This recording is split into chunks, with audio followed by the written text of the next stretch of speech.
This afternoon, it is my second classroom observation with our very dynamic visionary school principal for Dr. Nelson Kita.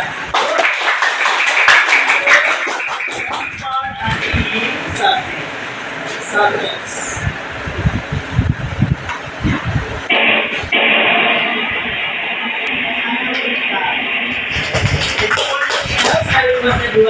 Hi, sir. The Father, and of the Son, and of the Holy Spirit. Amen. Lord, you are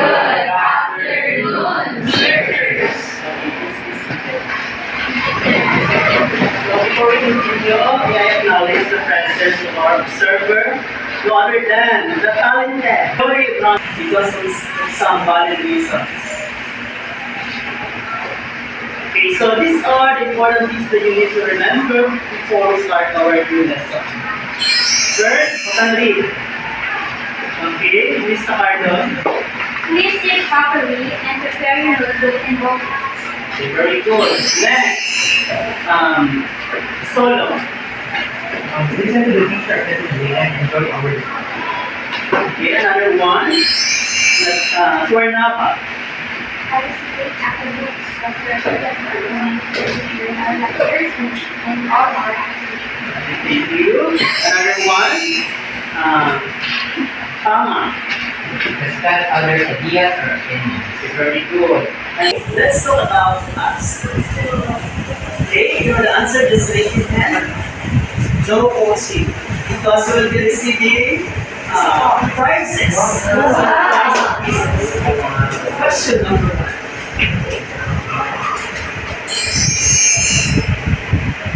Solo. I'm sorry, guys. Are you sure? Let us see. What's your number? Number 2. Okay, number 2.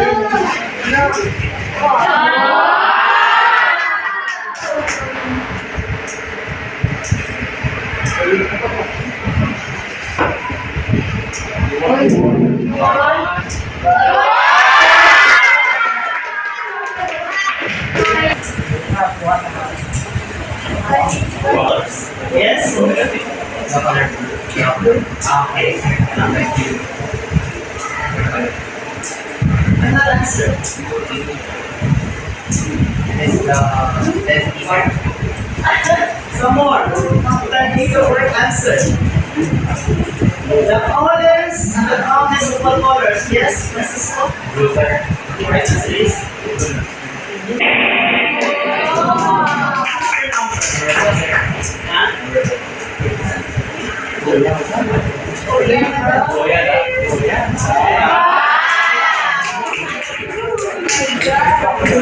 Gusto na rin siya tuloy. Okay. Next.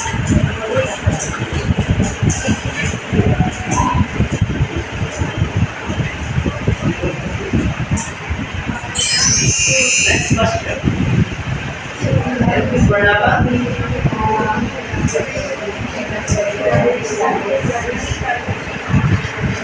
Okay. Singsiman. Yes.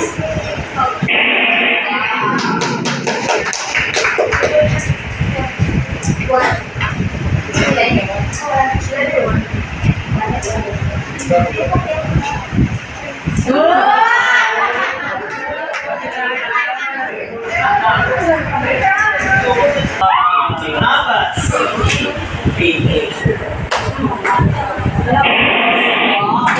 Congratulations. Number 1.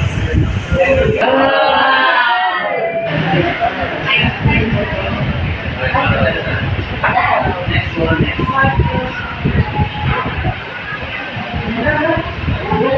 Nancy explains Filipino art schools and identify the contribution to contemporary art. Then our objectives at the end of the lesson is to be able to know about the Philippine architecture uniqueness. Then explain the rules to identify the contributions of the national artists for architecture to contemporary art. Specifically, know some of the Filipino national artists for architecture. Before that, this was this short video.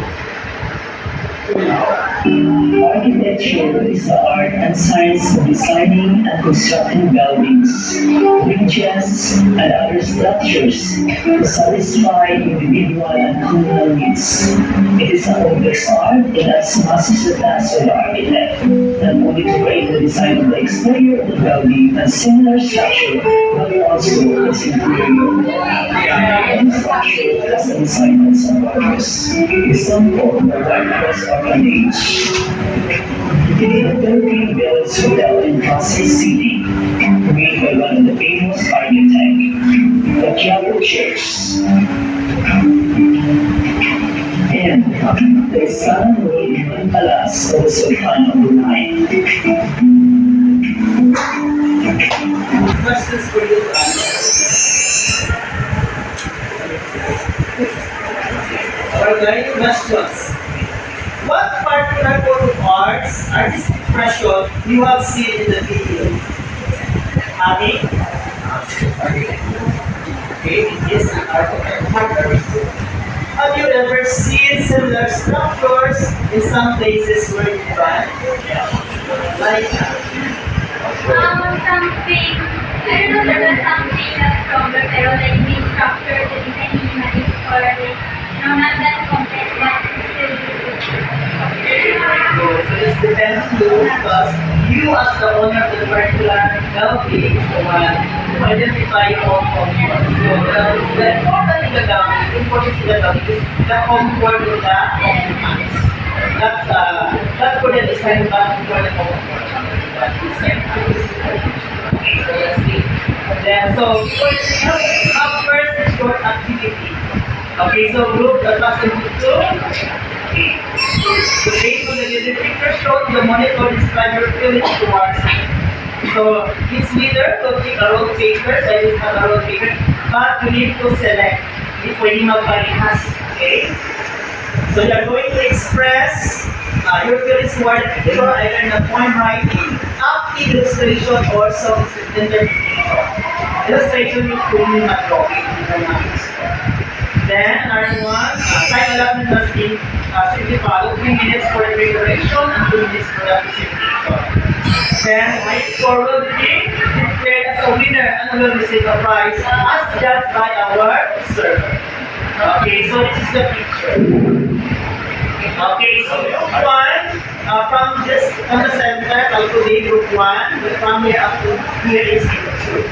So you are going to select one. Either you're going to write one stanza point, a drawing, or you're going to act. Okay. So group 1, ano yung gusto? Okay. About group 2, you're going to act.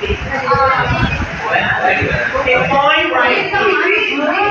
Okay, it's just 3 minutes. Okay, group 1, activities. You know, let's go another paper. Okay. So start now. The content of the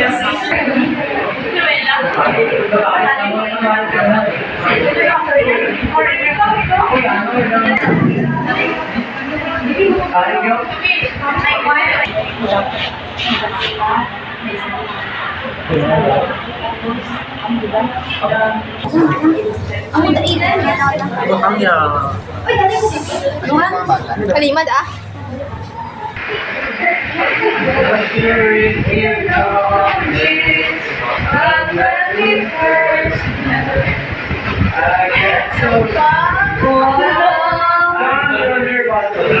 If you take this girl, this woman that you brought under this beautiful palace built by our famous architect, yes, but I do. Then after you take this man as your husband for life under this beautiful roof of our church. So about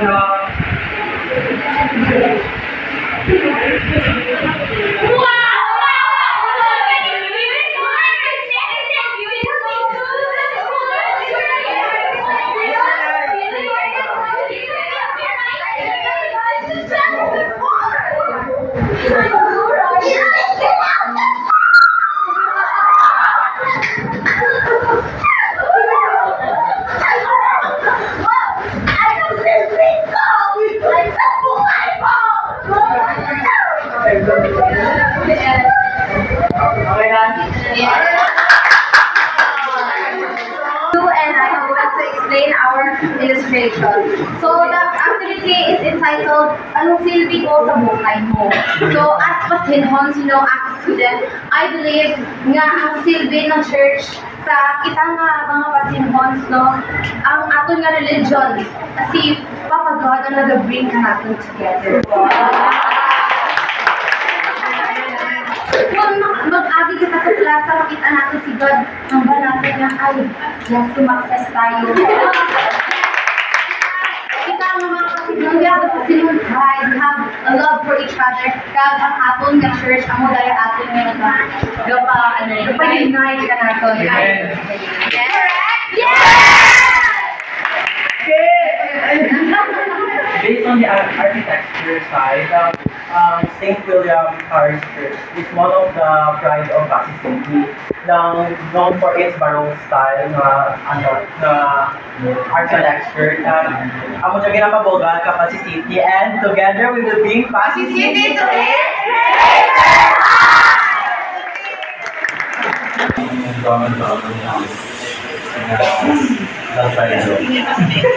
So, ang ilan represent po yung activities ng ito.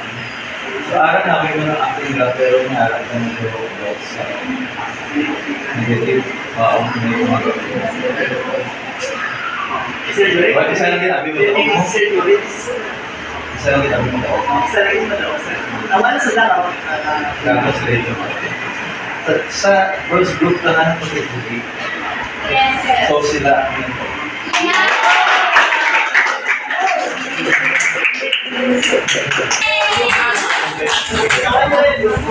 Yes, sir. Joy? Yes. Challenging? See what else? Can you identify some methods that we would apply in order to finish the task on time? What we did as a group members in order to finish the task? Teamwork, brainstorming, what else? Are some new learnings you gained from your co-members? What are some new learnings? No learnings? Ano classes are that? So, how long you hear of the God or visited St. William Parish Church?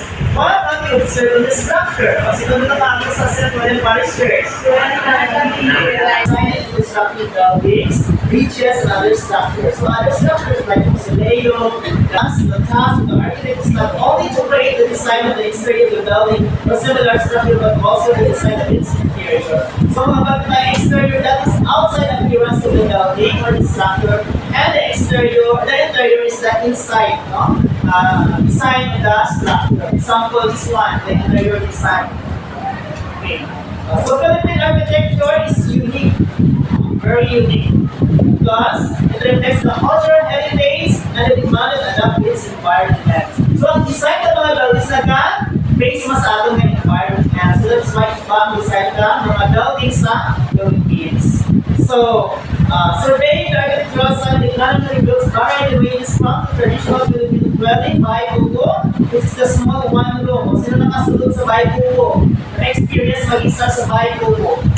Okay, so ako din ang experience. So, build using the light woven materials. So, ano mga light woven materials na? Ipa, bamboo, pagkid, mga niyog, kung ano ba dyan ang pwede magamit. So from the simple to modern, so if you are going to visit now the urban area here in our place, Pasig City, makita natin doon na may mga changes sa mga design ng mga buildings na nag-adapt ng mga models. So traditional Bahay Bugo, example. Then we have also the modern houses and the heritage houses. Makita natin sa other places at the same time here in Panay Island. So this picture is from Vegas. Last year. Again, how many here nagdaw sa kami sa modern houses ng sense?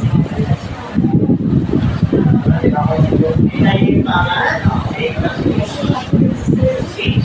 So, the Philippine architecture is reflects on the history and tradition, churches and mosques across the country, as well as buildings in the metropolitan and rural areas have risen in response to the growing demands of the Filipinos. So, that shows makita makita natin kung may mga changes, may mga bagong mga buildings, mga structures that we can see in our environment, our society. It simply means that ano kita? May nag-develop. Okay, boom. So, during the 100 years, Spanish colonizations, architecture in the was subjected to Spanish influences. So, have you seen the picture of the Sesame City? So, that's the best example na influence of Spanish arts. Because that is one of our arts that influenced by the Spanish arts to the architecture. So, we have the national artist for architecture, so Pablo Antonio. So according to him, respect of material is essential to create his building. So dapat kung ano yan, what particular material we're going to use in that particular building, kailangan natin paglayapon, di ba? Hindi natin pag-cut, some engineers, dito dito sa mga engineer in the future, so kailangan maging honest, para hindi magkuba yung project natin. Okay, so national artist for the architecture in 1976. So pioneer of modern Philippine architecture. So graduated from University of London with a financial assistance from Engineer Ramon Arevalo. So nagtatrabaho siya while studying because of his desire to finish his dream to become an architect. And he is also one of the leaders of the modern Philippine architecture. His works are very simple but functional. So nagamit siya clean and smooth lines. Kung magamit mo siya ng curves, these were made integral to the structure. So Antonio's forms maximize the use of natural light and cross. Okay. And this one is the White Rose Orphanage. So what have you noticed to the design? Very simple but functional. So most of the design are clean and smooth lines, totally straight lines. Kaya sa mga malapat ng mga windows para manami ang pagsulot ka light, natural light. Kasi radiance, ventilation. Ano natin? So, ano na yung notice sa mga classroom sa atin sa Pasay? Yung kaya rin iba sa na-design ito. Yes, may more ang dato ang nakita na diba? Para saan ba diba? But brown out, sana rin ako. But electric fan, pwede natin open yung motors. Kasi nagkihaan. Okay, next we have one appeal. Okay, sinapil naman na is architecture. So ano na maging one appeal contributed in the field of architecture in the country. He designed the 1937 International Eucharistic Conference and developed and enlarged the Quiapo Church in 1930 and added the dome and the second bell prior to the original design. Then, of course, ang Calamba Laguna, the house of Dr. Rizal, will reconstruct man simply for the years para naman ng mga panahon na nag-Arabi, simply ang isang structure nagadaan man na natin para mabalik sa natural na design para maging tourist attraction. Doon mangin, ang center ng mga visitors natin because it is a part of our national. And so many others. Okay, so kadulugo lang dyan, And, study engineering in the university, Kansas, ipagit siya na dominyo, okay, sa France. Okay, so, amo nila mga accomplishment or achievement in the field of architecture. So, he believes that there is a thing in the Philippine architecture, espousing architecture reflected in the Philippine tradition and culture. Some of the pagkakini, one here. And then, these are some of his famous designs, the reconstruction of Quiapo Church, and of course, the Rizal Theater in Makati. So what's the difference of the design of Nakpil to the design of Antonio? May similarities man. Okay. Similarities man ako. Okay, so mga gym, mga like sa arena, churches. So he's also the one who designed the University of the Philippines Administration building in Quezon City, and of course the Philippine Village Hotel in Pasay City. So nagagamit na siya yung most of the mga straight lines and smooth lines. Then another one, we have the Anthropology. So nasiloksin na na? Okay, let's go for the Cultural Center of the Philippines, the CCP. So we're going to build the CCP at the time of President Ferdinand Ramos Sr. Sorry, Marcos Sr. No? Ferdinand at ano Fidel Ramos. Okay, Ferdinand Marcos. And the first lady, Imelda Marcos, was the one who facilitated the construction of the CCP building. So in the CCP complex, may malilas na buildings as well. Okay? Then, with a span of 30 years, how many residences produced by Luxi? Okay, 75 residences. When you say residences, mga balay na class, no? Then, 88 buildings. The 88 buildings includes the churches and chapels. And we have 23 public buildings, mga commercial buildings, 48, and 6 major hotels. Also, designed ang Istana Nurul Iman Palace of the Sultan of Brunei. And this is the CCP. The top view and the front view of the CCP. The Pag-Rasakal of the Philippines. So, ako sa Pag-Rasakal of the Philippines, this is the Ramos. Ako nakahagil, ako sir nakasakay ako sa yan. Pero wala ko nakapanakot ng nasa. Okay, sir Ramos na din nakasakay sa CCP.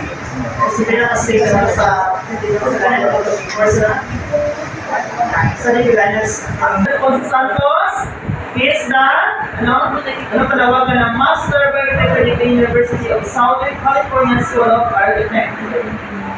Diyan sa nakatapos. He's one of the most recognized landscape architects in the country. Yung mga landscape, tapos nagkawa sa ating ng plaza, sa mga memorial parks, so ginaganuhan, at then pwede mo malagpatan na.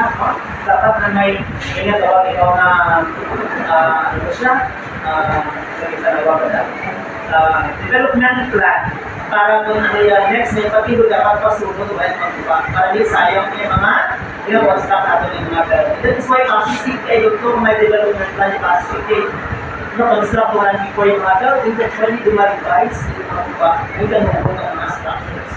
So, National Artist of the Philippine Architecture in 2006 is known as the father of landscape architecture. O, nakita ka mo mga landscape sa Pasig City class? Sample. Sa may city ko na ito. May bago kita dyan nga park. Then it's also the one who designed the Majestic Park of urban spaces. He designed the Loyola Memorial Park in Marikina City. Sa Marikina, sa Memorial Park doon sa Marikina na Calagua. Meron natin kami kasi.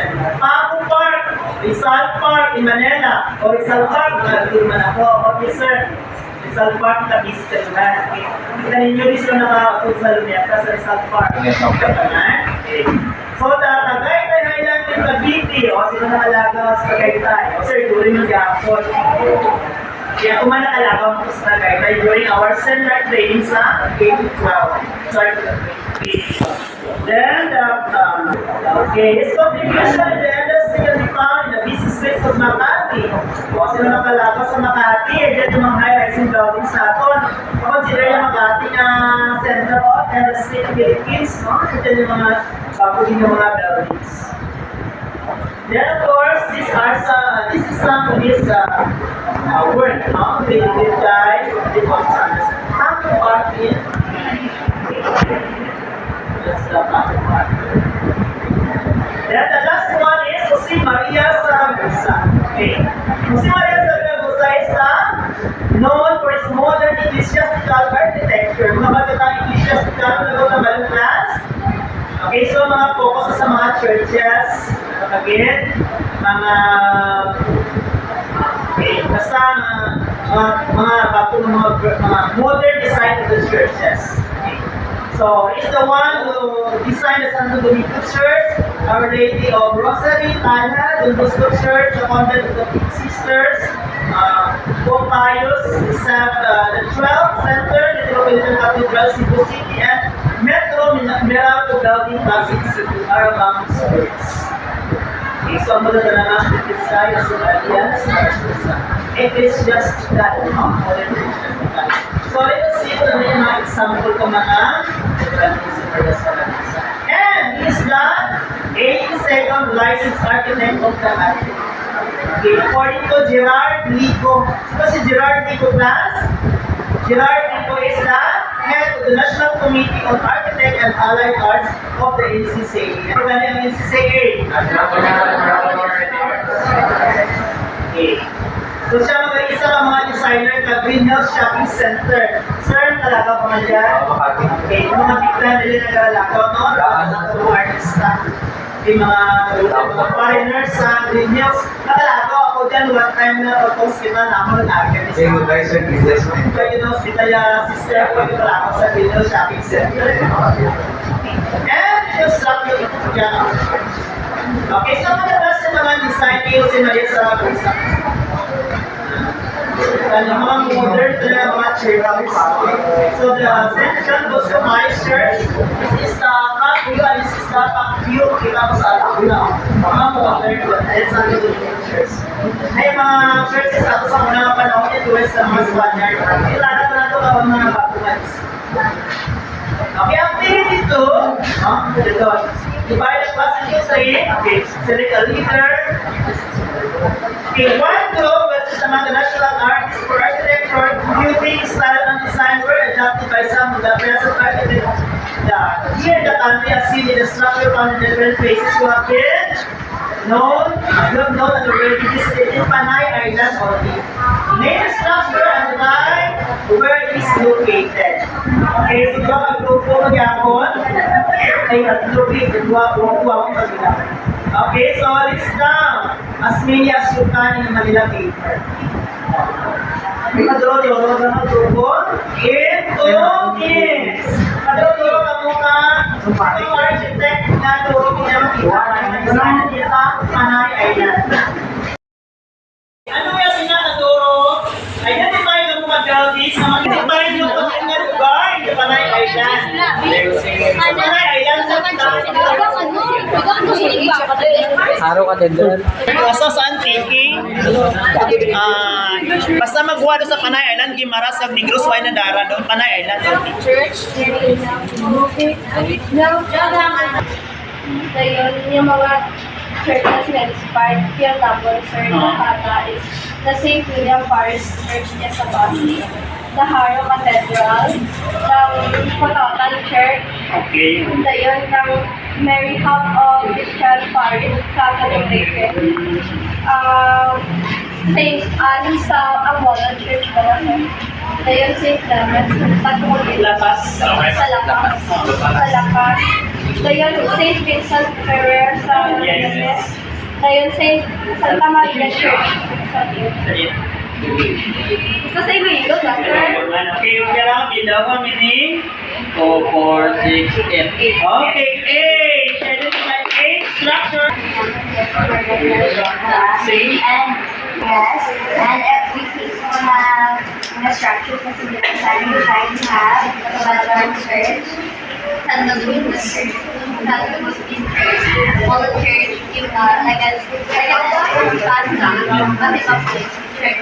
know.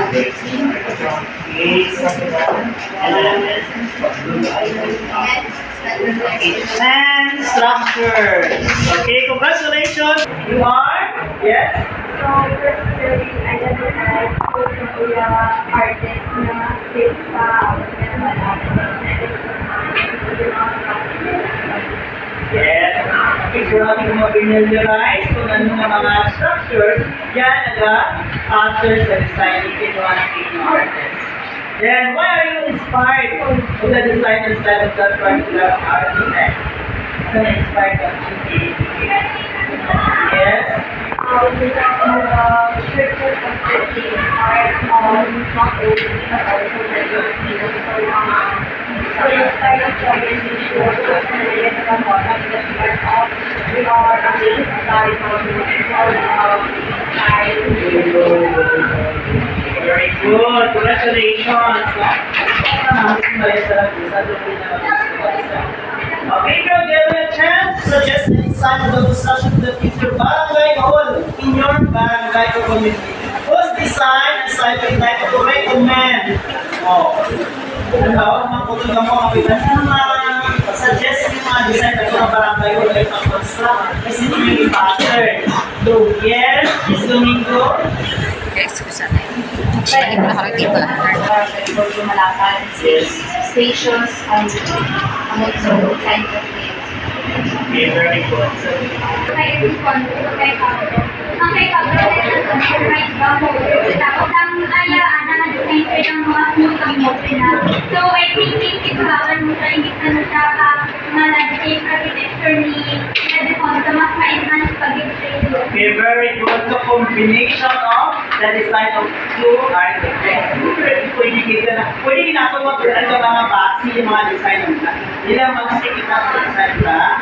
Combination. If you are one of the members of the intelligence group, would you prefer to live in a modern house or in a native house? Kung ikaw na belong sa intelligence group, alam tao, mga IPs, hindi halimbawa na kasi nasuot sa mga grade. Ano nga prefer mo isa ka sa manapin? Ayun, gusto mo magyapon sa bahay, buko para naman mag-search ako. Yes, gusto mo. Very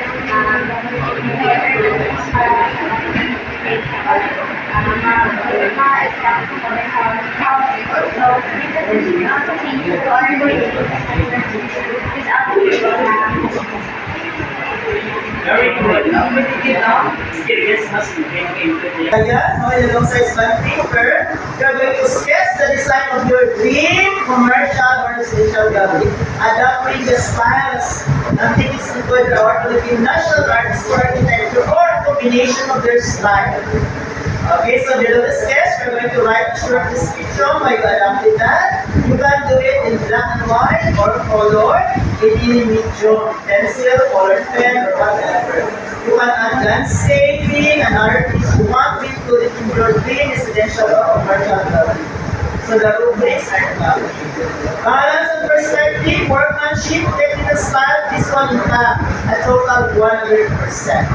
Okay, so this is the sample. They might read house. Okay? So this will be submitted on Friday. Okay?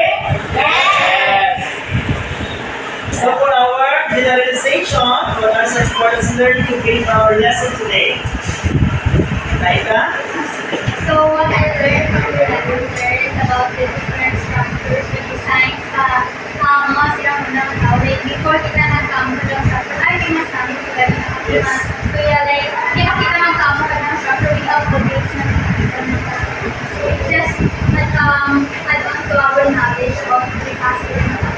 Yes, very good. Okay, so do you think our lesson today is helpful in your life with your needs? Yes. Yes, very good.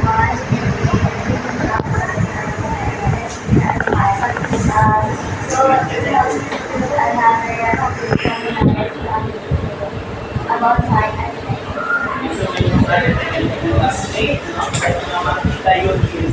What is the impact made by our national arts for education in our country?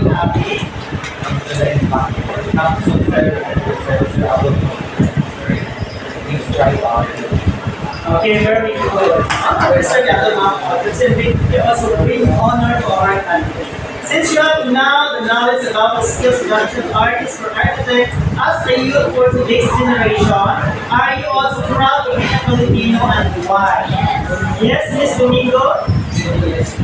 Since now I have the knowledge about the skills na ara-ara ng national artists for architecture as a youth in today's generation, yes, I am proud of being Filipino because in their architectures, we can see that it is obvious na Filipinos struggle to create the branding and cohesive sa functionality and sa aesthetics when it comes to our designs. And we should be proud na ito ating culture pero may nakakita sa world na kaya natin. Okay, well said, Miss Domingo. Very good. Okay. So, before anything else, for the end, let's have first assessment of your learning in our short quiz. 1 to 5 and purpose 1 to 5. Write a word or a group of words on your answer sheet.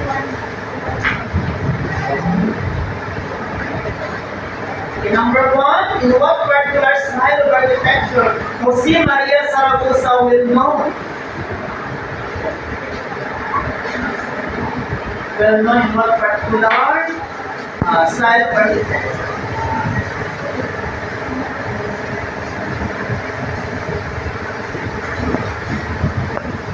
Number 2, is one of the leaders works in modern Philippine architecture, his works are simple and functional. Most of his design use clean and smooth lines. If he used curves, these were made integral to the structure. Very simple. Use clean and smooth lines. Please study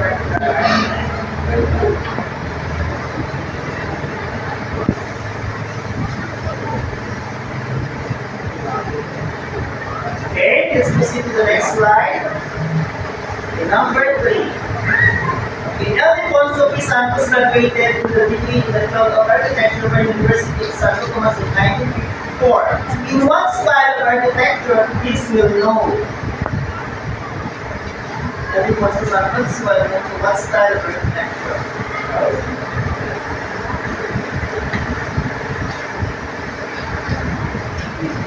Okay, number 4.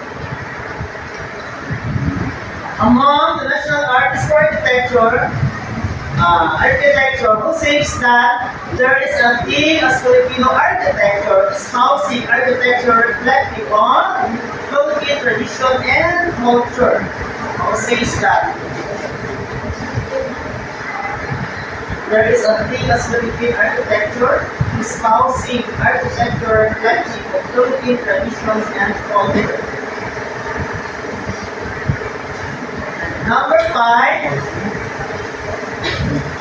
it is the art and science of designing and constructing buildings, bridges, and other structures to satisfy individual and communal needs.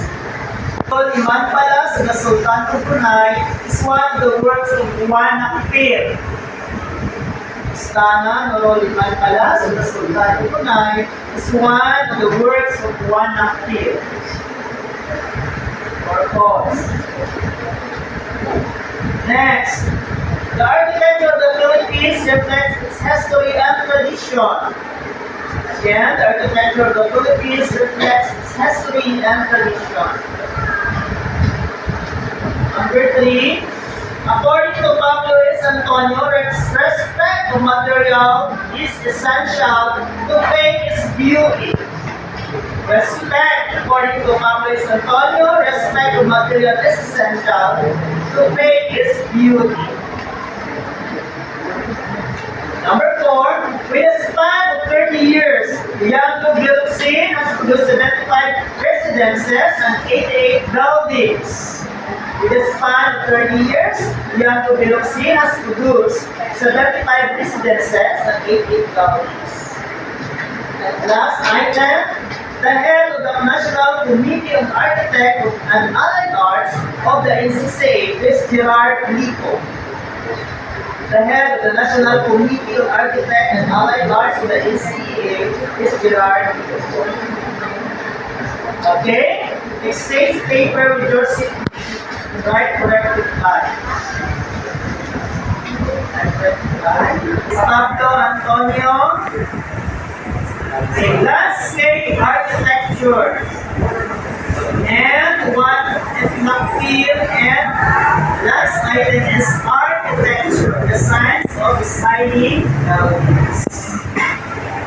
Okay, purpose 1, pause, so work off, you will see 2, autopic is ugly, pause 2 and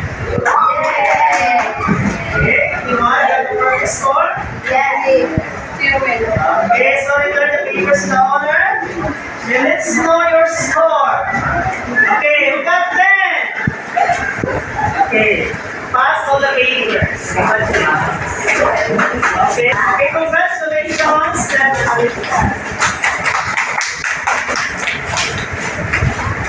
Okay, pass all the papers. Okay. So much to celebrate now. Yes.